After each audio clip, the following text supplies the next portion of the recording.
Hi చిన్న, నేనైతే మా ఫ్రెండ్ బర్త్డే సరే ఫ్రెండ్ బర్త్డే అయితే ఊరుకుంటామో దాబాకి అయితే తీసుకెళ్ళమన్నాం. సరే అయితే దాబాకి అయితే తీసుకెళ్ళిపోయాడు. మంచిగా కారు ఎక్కాం, మంచిగా పాట వేసుకుని దాబాకి అయితే స్టార్ట్ అయిపోయాం. మంచిగా పాటలు వింటూ అలాగైతే దాబాకి అయితే రీచ్ అయిపోయాం. మేము దాబాకి వెళ్ళేటప్పుడు మంచిగా వర్షం కురిసింది.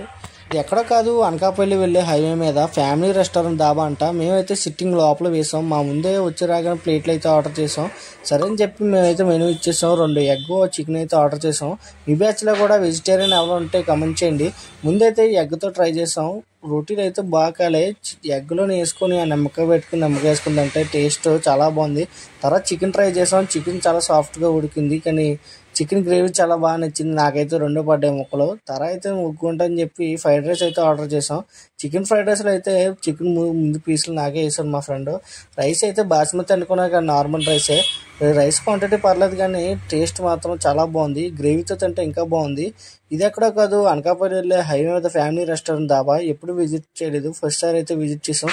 ఫ్రెండ్ బర్త్డే పార్టీ ఇప్పించారు. ఆ కేక్ కోయకుండా ఊరుకుంటాడని చెప్పి కేక్ అయితే కోయించేసాం. మరి ఇలాంటి కేక్ కాదు, కూల్ కేక్ అయితే తెప్పించాం. ఫ్రెండ్తో అలాగా బర్త్డే విషెస్ చెప్పి అలా కేక్ కోయించేసి మేమైతే స్టార్ట్ అయిపోయాం ఇంటికి. ఆ హైవే వెళ్ళేటప్పుడు అయితే వాన్ పడలేదు, కానీ లైక్ అండ్ సబ్స్క్రైబ్ బ్రో.